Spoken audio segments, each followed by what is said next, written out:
বা আগ্রহ দেখাবেন না। এখানে আমার দুইটা প্রশ্ন আছে। আপনার সম্পর্কে তো আমরা শুনি যে আপনি অলরেডি আমাদের, মানে আমি এখন যে শহরে আছি সেই শহরে বাড়ি কিনছেন, থাকতে শুরু করেছেন, আপনার পরিবার সেখানে থাকছে এবং আপনি যুক্তরাষ্ট্রে সেটেল হবেন, এইগুলি কেউ কেউ আমাকে খুব জোর দিয়েও বলছেন। আপনি যদি একটু বলতেন।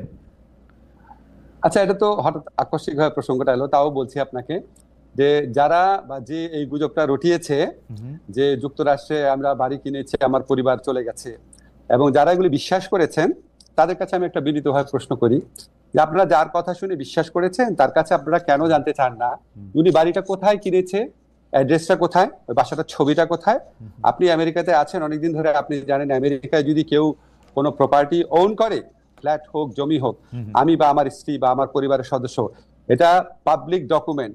পাবলিক ডকুমেন্ট না হলেও আপনি পেইড যে সার্ভিস প্রোভাইডার আছে তাদের কাছ থেকে যে কোনো ভাবে এটা জানা সম্ভব। সম্ভব কিনা বলে? রাইট, সম্ভব, একদমই সম্ভব। তো যারা লুকানো সম্ভব না স্যার, আমেরিকা প্রপার্টি করে লুকানো সম্ভব না। জি জি, যারা এই মিথ্যা, যারা খালেদ একটা মিনিট, যারা এই মিথ্যাচারটা করেছে এবং যারা এটা এই মিথ্যাচারে বিশ্বাস করেছেন তাদের কাছে আমার কয়েকটা কথা আছে। আপনারা নিশ্চয়ই জানেন যে কারো সম্পর্কে সম্পূর্ণ মিথ্যাচার করা, চরিত্র হরণ করা, দোষারোপ করা, এটা ইসলামের দৃষ্টিতে মহাপাপ।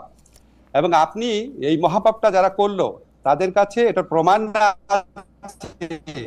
যদি আপনি এই মহাপাপীর কথা প্রচার করেন বা শেয়ার করেন আপনিও মহাপাপ করছেন। ঠিক আছে? আল্লাহর ভয় করেন। আপনাদেরকে আমি গ্যারান্টি দিচ্ছি যে আমেরিকাতে আমার কোনো প্রপার্টি নাই, আমেরিকাতে আমার পরিবারের কারো কোনো প্রপার্টি নাই, আমাদের কোনো ব্যাংক অ্যাকাউন্ট নাই, কিচ্ছু নাই। কিন্তু আপনাদের কাছে আমার এক্সপেকটেশন হচ্ছে যে বা যারা এই মিথ্যাটা রটিয়েছে তাদেরকে বলবেন প্রমাণ দিতে, 1 নাম্বার। 2 নাম্বার হচ্ছে বাংলাদেশে তো আমার বাচ্চারা স্কুলে পড়ে, ঠিক আছে? সেই স্কুলে যারা সহপাঠী আছে, টিচার আছে, তারপর আমার স্ত্রী এক জায়গায় অত্যন্ত প্রসিদ্ধ একটা জায়গায় 6 বছর যাবত ইকোনমিস্ট হিসেবে কাজ করে, উনি বিভিন্ন ইকোনমিক মানে কনফারেন্সে যান, এখানে কারো না কারো কাছ থেকে তো জানা একটা সোর্স লাগবে, কাউকে না কাউকে বলতে, কারো কাছ থেকে যদি না শুনে, কেউই বললো না, আমার ওয়াইফের কলিগ, আমার বাচ্চার স্কুলের টিচার, আমার কলিগ, আমার প্রতিবেশী, কারো কোনো সূত্র উল্লেখ না করে, বাসার অ্যাড্রেস না দিয়ে, দলিল না দিয়ে, কোনো সাক্ষ্য প্রমাণ ছাড়া একটা মানুষ একটা কথা বলে আপনি এটা বিশ্বাস করলেন? এবং এই যে বিশ্বাস করলেন, দাঁড়ান একটা মিনিট খালেদ, আমাকে বলতে হবে, আপনি যেহেতু প্রসঙ্গ তুললেন, আপনি যে বিশ্বাস করলেন, এখন আপনার দায়িত্ব হচ্ছে যে এই কথাটা রটিয়েছে বা যেই কথাগুলো রটিয়েছে তাদেরকে বলেন যে কোনো একটা প্রমাণ হাজির করার। যদি সে প্রমাণ হাজির করতে না পারে বা তারা যদি প্রমাণ হাজির করতে না পারে তাহলে তাদের কোনো কথা বিশ্বাস করবেন না। আর যদি আমার বা আমার পরিবারের আমেরিকাতে কোনো property, flat, land, bank account কোনো কিছু পান তাহলে আমাদের সারা জীবন বিশ্বাস করবেন না।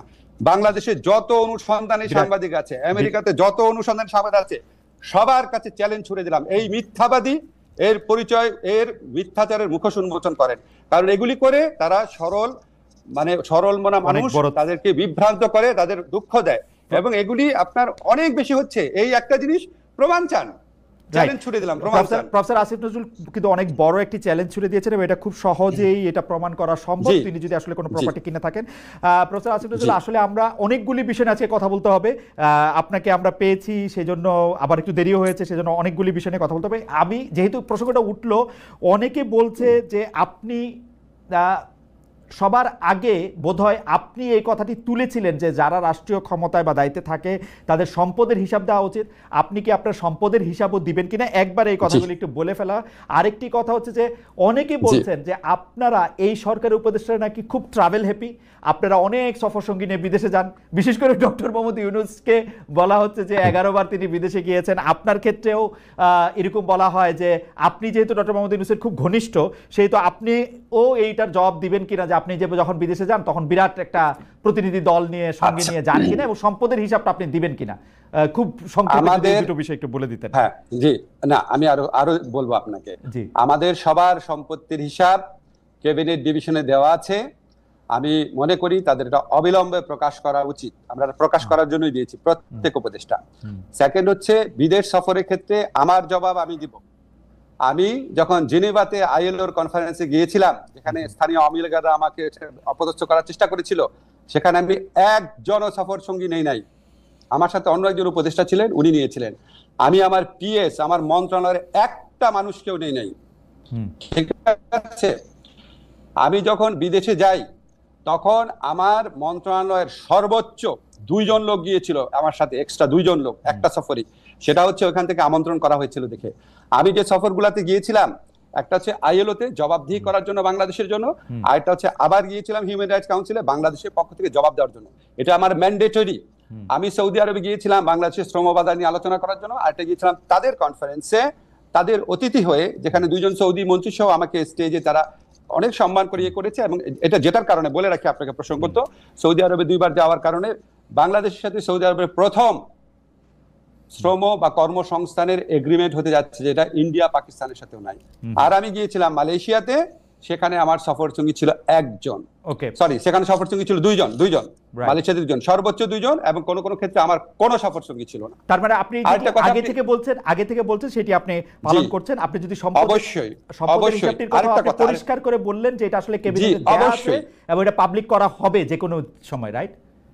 অবশ্যই। আরেকটা কথা বলি, আরেকটা কথা আমি বলতাম, এখন চট করে মনে করতে পারছি, সেটা হচ্ছে বিদেশি চিকিৎসা নেব না। আমাদের কেউ বিদেশি চিকিৎসা নেয় নাই। আমার ব্যক্তিগত, আমার এবং আমার পরিবার, আমি উপদেষ্টা হওয়ার পর চিকিৎসা নিয়েছি হচ্ছে পিজি হসপিটাল, যেটা এখন বাংলাদেশ হসপিটাল নামে পরিচিত, যেখানে সাধারণ রোগীরা দেখায়, সেভাবে দেখিয়েছি। ইবনে সিনাতে দেখিয়েছি, সারা জীবন যেই হসপিটালে দেখাতাম সেখানেই দেখিয়েছি। কোনোদিন বাইরে যাওয়া তো দূরের কথা, বাইরের ওষুধ পর্যন্ত খাই নাই। ওকে, প্রফেসর নজরুল, আমরা একদম এর পরের যে আবার প্রসঙ্গটি যেতে চাই সেটি আবার লন্ডনে প্রফেসর ডক্টর মোহাম্মদ ইউনূস আমাদেরকে মানে একটা প্রশ্নের জবাবে উনি এরকম সংস্কারের বিষয়টি কেন নির্বাচিত প্রতিনিধিদের কাছে ছাড়ছেন না বা ছাড়া হইতেছে না, এরকম একটা প্রশ্নের জবাবের এক পর্যায়ে তিনি বলছেন ভোটাররা আসলে কার কি বক্তব্য আছে, কি আছে সেগুলি জানতে চায় না, তারা শুধু বুঝতে চায় কে তাকে বেশি টাকা দেবে তাকেই ভোটটা দেয়। স্যার, আপনি এইটা দেখছেন কি না যে এইটা কিন্তু আসলে সত্যি সত্যি ডক্টর মোহাম্মদ ইউনূস বলছে? টু মাই আটার সারপ্রাইজ। আপনার মন্তব্য একটু শুনতে চাই। না, এটার মধ্যে আমি একটু যোগ করে রাখি স্যার, যে আমার কাছে মনে হয় কিন্তু তিনি মিথ্যা বলেন নাই, কিন্তু কথাটা একটু হাসিনা-এস্ক হয়েছে, শেখ হাসিনার মতো হয়েছে।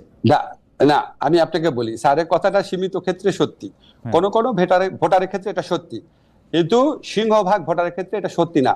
যদি শুধু টাকা দিয়েই ভোট কেনা যেত, তাহলে তো আওয়ামী লীগ আপনার 2018 সনে কিনেই ভোট করতে পারতো, এই রাতের ভোট তো করতে হতো না। যদি টাকা দিয়েই ভোট করা যেত, তাহলে তো 2014 আর 2024 এই নির্বাচনী নাটক আওয়ামী লীগকে করতে হতো না। কারণ কে না জানে সবচেয়ে বেশি টাকা আওয়ামী লীগের হাতে আছে। স্যার তো সীমিত ক্ষেত্রে বলেছে, সীমিত ক্ষেত্রে কোনো ভোটারকে হয়তো করা যায়, ভোট ব্যাংক আছে আমাদের এখানে, আপনি জানেন তো সত্যি, সেটাকে হয়তো একটু স্যার জেনারেলাইজ করে ফেলেছে, এটা হয়তো একটুখানি আপনার কনফিউশনে তৈরি করেছে।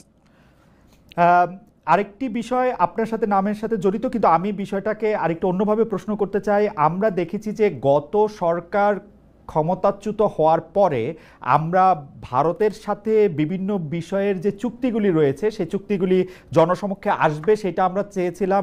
অনেকে চেয়েছিল যে সেই চুক্তিগুলি বাতিলও করা হবে, কিন্তু সেই চুক্তিগুলি বাতিল করা হয়েছে বলে একটিও আমি শুনি নাই, জনসমক্ষেও আসে না। এটার কারণ কি? অনেকে বলে থাকেন এর জন্য নাকি আপনি একজন নিয়ামক, কারণ আপনি ভারতের একজন পরীক্ষিত বন্ধু।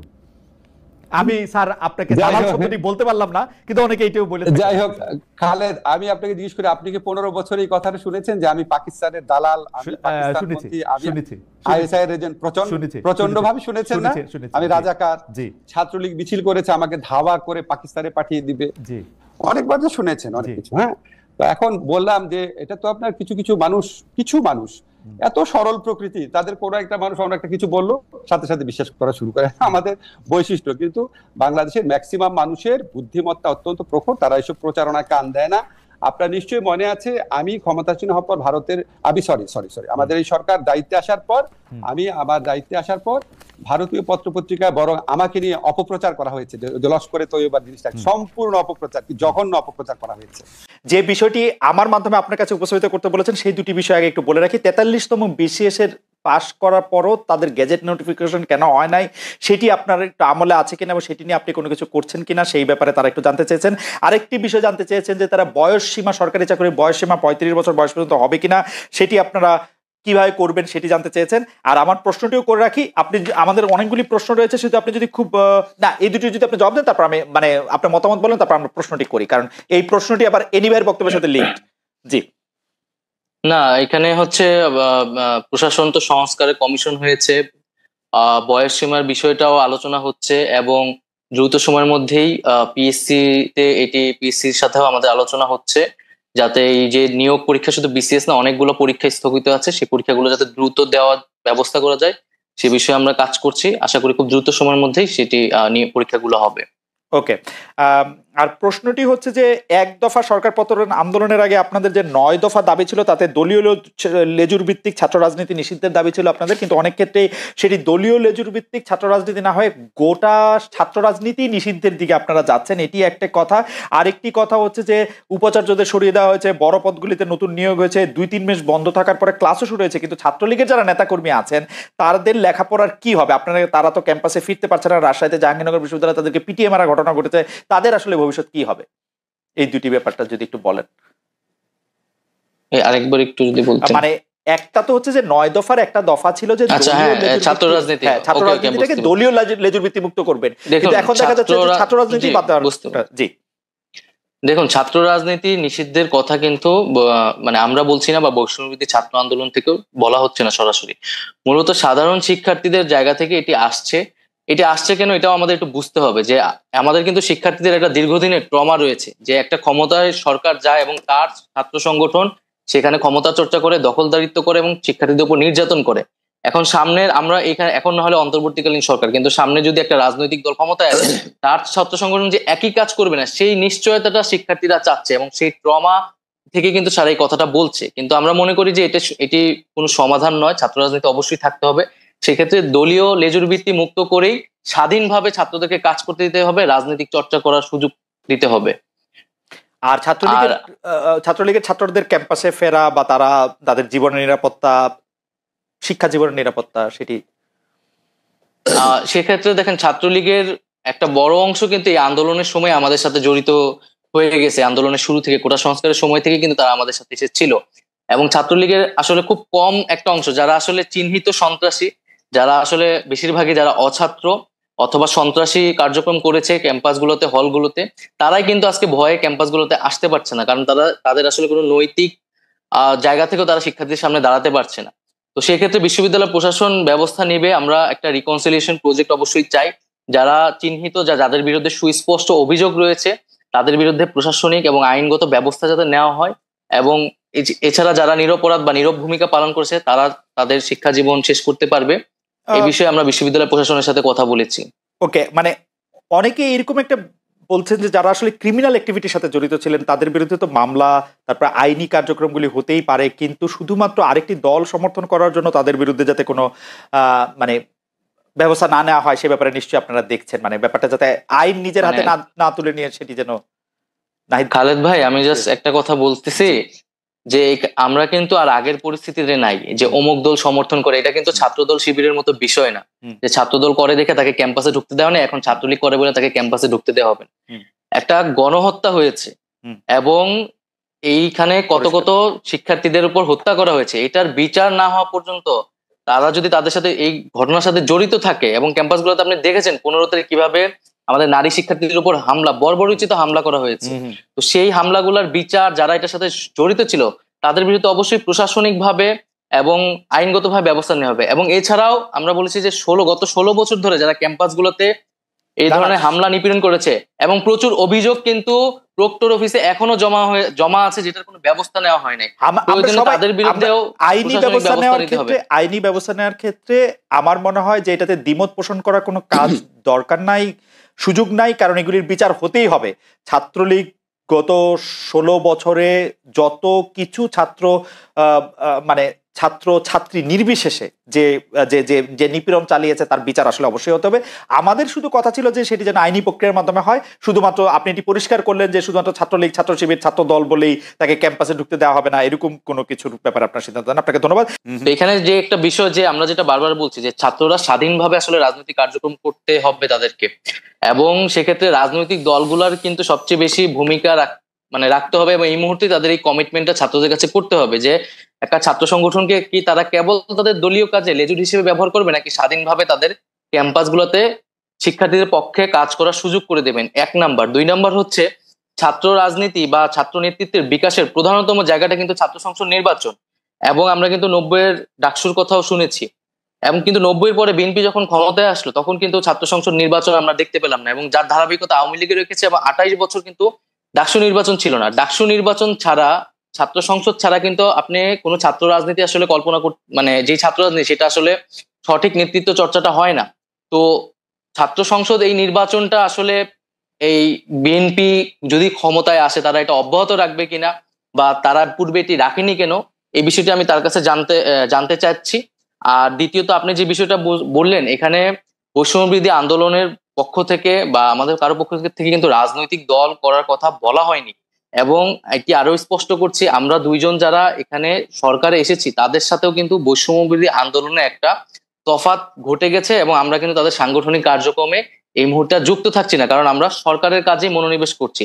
বৈষম্যবিরোধী ছাত্র আন্দোলন তার যে দাবি দেওয়া, তার 1 দফা 9 দফা এগুলো কিন্তু এখনো পূরণ হয়নি, হত্যার বিচার হয় নাই, আহত এবং শহীদ পরিবারদেরকে এখনো সহযোগিতা পৌঁছানো যায় না। তারা কিন্তু সেই দাবিগুলো নিয়ে কাজ করছে, সেটার জন্য বৈষম্যবিরোধী আন্দোলন দেশ পুনর্গঠনে ছাত্রদের জায়গা থেকে কাজ করছে।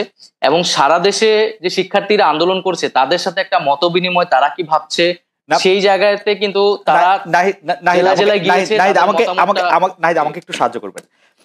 প্রথম কথা হচ্ছে যে আপনি বলছেন যে আপনি এবং জনাব আসিফ এবং আমি ধরে নিচ্ছি যে জনাব মাহফুজও, তাহলে আপনারা বৈষম্য বিরোধী ছাত্র আন্দোলনের সাথে আপনারা একটু দূরত্ব মেনটেন করছেন, অর্থাৎ আপনারা সরকারে আছেন, বৈষম্য বিরোধী ছাত্র আন্দোলনের যে সমন্বয়কদের যে কাজ, তাদের যে এর সাথে আপনাদের সম্পর্ক এখন একটু দূরবর্তী, মানে ডে টু ডে অপারেশন কোনটা নাই। জি আচ্ছা, মানে বৈষম্যবিরোধী ছাত্র আন্দোলন কোন সরকার দলীয় কিন্তু প্ল্যাটফর্ম না, আসলে এটি একটি স্বতন্ত্র প্ল্যাটফর্ম, অভ্যুত্থান নেতৃত্ব দানকারী প্ল্যাটফর্ম, এবং অভ্যুত্থানের আকাঙ্ক্ষা বাস্তবায়নে তারা কাজ করছে। এবং খুব শীঘ্রই হয়তো বৈষম্যবিরোধী আন্দোলন পুনর্গঠিত হবে, সেখানে হয়তো আমরা তো থাকবো না, আমরা এখন থেকেই নাই, আমরা কিন্তু কোনো সাংগঠনিক কার্যক্রমে অংশগ্রহণ করছি না। কিন্তু জনাব নাহিদ ইসলাম, আপনি অনুষ্ঠান শুরুর আগে আমি আর রেনি ভাই আলোচনা করছিলাম আপনার সাথে, আপনি এখনো মাত্রই শিক্ষা জীবন হয়তো আপনার শেষের পথে বা শেষ আপনি করছেন, মানে আপনি যদি আরো বেশি পড়াশোনা করেন সেটা তো আপনি করতেই পারবেন, কিন্তু তাহলে আপনার বা আসিফ মাহমুদের বা জনাব মাহফুজের, জনাব আসিফ মাহমুদের তাদের ভবিষ্যৎ কি? মানে তারা আপনারা কি করবেন? মানে আপনারা তো রাজনীতিই করবেন, তাই না? মানে আপনারা তো চাকরি বাকরি করতে পারবেন না, পারবেন কি?